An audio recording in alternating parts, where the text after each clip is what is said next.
And they make money on the way up, consolidate power, then they implode the system by design and say, give us unlimited trillions. I mean, just 2 months ago at Davos, headline, all over the news, G20 calls for 100 trillion in additional liquidity to be given to them. Davos, private heads of those groups, public Bilderberg group meeting. Davos calls for 100 trillion of new liquidity, your tax money backing it up, your labor, to give them 100 trillion. Then the private bankers, not your local bank, the big mega banks that are using regulators to shut down your competition, the different local banks and systems, the credit funds that you can join. I'm having one of those moments. Credit unions, they're trying to shut all that down. I'm not saying your local bank's evil. Lending is good. We need that. But they aren't the big mega banks, the big mega operators who want to consolidate wealth. Then they take that new 100 trillion they're getting through fractional reserve banking. For every dollar they get, they can loan out 10. But now, since the end of Glass-Steagall 12 years ago, it's not even 1 to 10 ratio. They can loan out unlimited. $1 could be $1 trillion. And then everybody wonders why they're consolidating power. Everybody wonders, as the world goes into a depression, J.P. Morgan Chase, Goldman Sachs are making trillions in profits, handing out hundreds of billions a quarter in bonuses. I mean, there's secretaries there. I've seen reports making $5 million a year. That's like their tip. The broker makes $80 billion. Here's a tip, honey, $5 million. That's all stolen. Everything we said came true. Everything we've done's been right. To be technical, I've seen cases in the last 3 years of brokers making 7, 8, 9, 10 billion themselves a year on $100 billion deals that they've put through based on your tax money and derivatives that they've sold. And I've seen the reports of their secretaries getting multi-million-dollar bonuses. They're doing great. The rest of us aren't. On average. That's because they're not free market. It's inside baseball. It's a rigged casino, and I've had countless top brokers on to break that down. Here's an example, and it's in my film, The Obama Deception. Henry Paulson, all totaled, got over $500 million of bailout money. But in one particular payment he got, as the Treasury Secretary, he ordered the hundreds and hundreds of billions to be paid in to Goldman Sachs. As the former CEO of Goldman Sachs, he had all those shares in there. And he was paid in one payment over $200 million. And Congressman Stern questioned him on C-SPAN. We have the clip in the film, and said, well, how did you get a waiver to give yourself that? And he said, well, I got it from Treasury. Well, he goes, who gave you that waiver? Well, I did. So he gave himself a waiver to get taxpayer money. And lest you think I was joking about the 100 trillion number, there's the London Telegraph. World needs 100 trillion more credit, says World Economic Forum. $100 trillion to them, which they then leverage to the power of infinity against everybody else. See, they're waging war against the real free market. They want you as debtor slaves. Jack, then John, and others. Jack in New York, you're on the air. Hi, Alex. Hey. Hey, thank you for taking my call and for all your hard work. No need to thank me. Go ahead. People, you need to start boycotting CFR, major corporate members of Chatham House, big banks, and big corporations. This is of magnificent importance. If we do not start buying local now, we will burn in hell with the Bush family. Now, Alex, I've been doing a massive amount of research in natural preventative herbal medicine, especially concerning radiation poisoning. What do you think about the aluminum and barium salts and the chemtrails reacting with the radioactive fallout from the Fukushima disaster? That's above my pay grade, Jake. Sorry calling you Jack. We got another Jack there in line. That's a little above my pay grade, but the government now admits they've had secret atmospheric manipulation, weather modification, under patents, mixing the aluminum dioxide, the barium salts in with jet fuel so the airlines don't even know, and then creating these nuclei that form clouds. And so, indeed, there's a lot of secret stuff going on. I appreciate your call. John in Texas. John, you're on the air. Hey, Alex. How's it going? Good. Alex, why don't the Japanese just just pour concrete over that whole thing and stop this whole mess before it gets any worse. Because they're melting down so bad, sir. They poured it on Chernobyl when it was basically almost done melting down after 10 days. This thing's been in one stage of meltdown or another for 16 days now. And there's a water table right there. There's an aquifer under it, and there's the ocean right there where the Japanese get most of their food and many of their export seafood that they fish. And that they farm out of the ocean. And so they've said that they haven't gone to the Chernobyl scenario yet of trying to cover it up because it might not work and it could actually cause a bigger explosion. We're in the trouble then, right? Well, the Japanese certainly are. Luckily, there's 4,000 miles of ocean there. But, yeah, a lot of the radiation's already gotten here. Thank God it's not that high, if you believe the media. But Alex, one more quick question. Are you yourself taking the potassium iodide, or will you if it gets No. I've made it completely clear with medical doctors, scientists on the show. You have it in case there's a reactor meltdown here and it goes above 200 times safe levels, but still consult your physician. That's what I would personally do. And it only protects you from the radioactive iodine that is reportedly hitting the U.S. It's all from coast to coast now, from Boston, Mass. to Southern California. I read those headlines earlier. But a lot of nutritionists and medical doctors we've interviewed have said just normal thyroid health, normal potassium iodide drops, not at the medical level, but just the regular supplement level, still helps you have a healthy thyroid so it won't absorb as much of the radioactive iodine. But no, I'm not taking that yet. Okay, thanks a lot. Thank you so much. I appreciate your call. But don't go off what I do. Consult your own physician. We had a Dr. Busby on Friday. I had a fill-in host, Paul Watson, sitting in. I still worked Friday. I have so much stuff going on I had to take off just to get a lot of stuff done around here.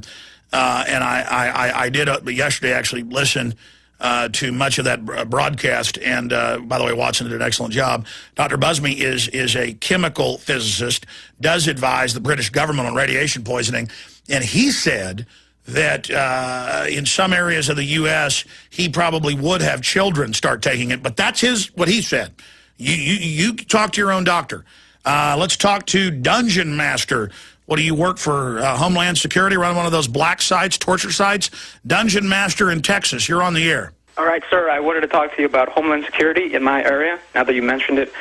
They've been inspectioning public transportation buses, and I've seen DHS agents into the buses, checking everything in, and I've seen several DHS agents with bulletproof vests and with canines and going everywhere and like just with their God complexes and looking for suspicious activity.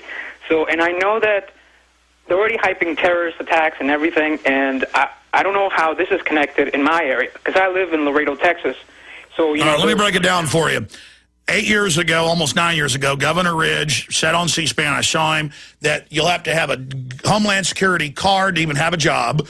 Homeland Security, through Viper teams, will have checkpoints on every major street corner. And now in the last 2 years, it comes out in the news here and there, bus stops, train stations, Florida, Miami, Dallas, Texas, L.A., San Francisco. Drudge Report has carried our reports on this, but it's been all over local news. They've had regular Army checkpoints in Tennessee. The governor said they couldn't do it. They said, we'll do whatever we want under Homeland Security. End of 10th Amendment. Why not? We have the UN ordering wars. Congress isn't involved.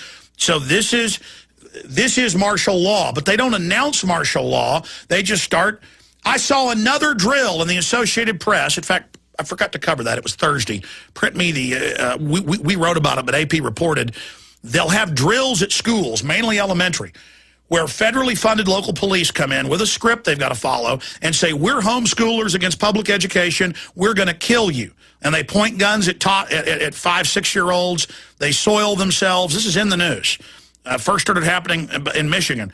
But in this new case, they announced that they were anti-open border groups. So it's meant to make the parents in their weak minds, they've been trained not to get mad at the government, they only get mad at the group they're told that the drill was for. So pro-gun groups, pro-homeschool groups, anti-open border groups.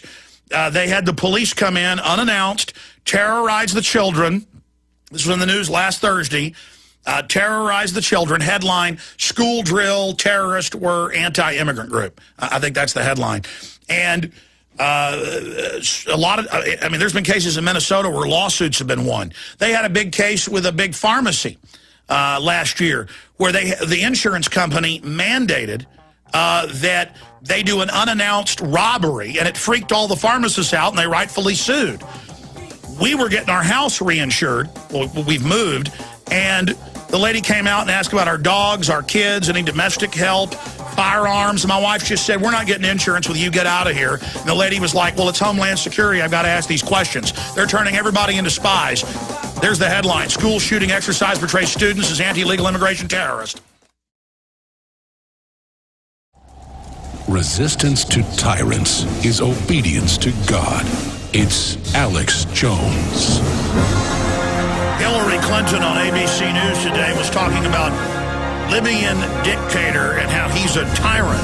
Well, he does fit the bill of a tyrant compared to this globalist crime syndicate of non-free market mega banks running around financing laws worldwide to destroy liberty, putting dictators in.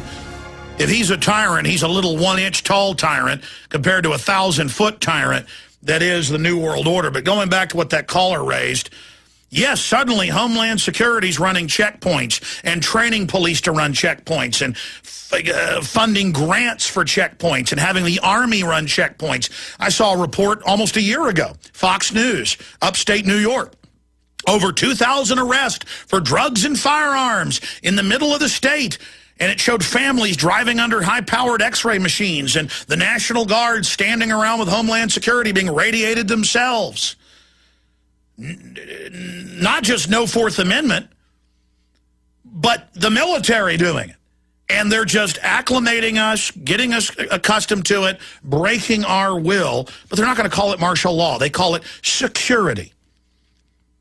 Now, they did call it martial law 2 weeks ago in Michigan when they started saying they can seize people's bank accounts and do whatever they want. They called it financial martial law. There's been a lot of city leaders in places like Milwaukee 2 years ago that said we need martial law. Sometimes you hear it, but mainly it's a shift from a free republic on the spectrum towards tyranny. And we are sliding into what is classical martial law. Now, I want to get to John and James and Elliot and Keith and Brooke and Richard and Francis and Johnny and Blue. I'll try to get to all of you. But I wanted to hit on something, and I won't have a lot of time to get into this because I want to get to your calls. But here is the headline. U.S. military launches spy operation using fake online identities. And it goes in, this is out of the Huffington Post, also of ABC News, with these robots, these computerized robot systems that can pose as millions of people to put out domestic messages on social networks and to make it appear that people accept what the Pentagon's doing. And it's also come out the Pentagon launches psyops on members of Congress, and the Pentagon has been caught spying on Ron Paul. That was reported on a few months ago. In fact, folks won't believe it. Put the headline into the search engine. Homeland Security spied on Ron Paul. And then when you read deeper into it, it admits it was the Pentagon. I mean, that's our elected government. But see, now the Pentagon follows UN orders, so they better spy on the guy that points that out. They better spy on the real government. They better spy on the Congress. Here's some more of those headlines. This is out of Wired. Military report, secretly recruit or hire bloggers. Now, I've noticed something on Infowars.com with IP addresses, and I've noticed it in the comments. I've noticed it on our YouTube channels, over 300 million views. One channel, 95 million. I've noticed it, and I noticed Cass Sunstein said a few years ago in the White House, he said, we'll infiltrate, we'll pose as conspiracy theorists, because they've got all the credibility now. He used that term. That's anybody that questions the government. It's called a conspiracy theorist. And we'll put out ridiculous info, and we'll attack other people from within, like the 1960s, 70s COINTELPRO. So that's what they do. They attack the real people, like Ron Paul, myself, and others, and they've been caught doing it. They have George Soros outfits, Media Matters, Huffington Post, all of them, constantly, every day. They had 3 articles out this weekend attacking me on Media Matters, putting out basically disinfo. Here's another one. Israel recruits army of bloggers to troll anti-war protest. Here's another one. Dr. Cass Sunstein wants to turn off the lights of the free press. He said arrest people that don't agree with man-made global warming. Center for Media and Democracy, fake TV news, widespread and undisclosed. So all of this is going on. Visit Infowars.com and PrisonPlanet.com. When you're on the site, you can also tune in 24 hours a day to my daily radio broadcast. There's also a free iPhone app to listen to the syndicated radio show when and where you want.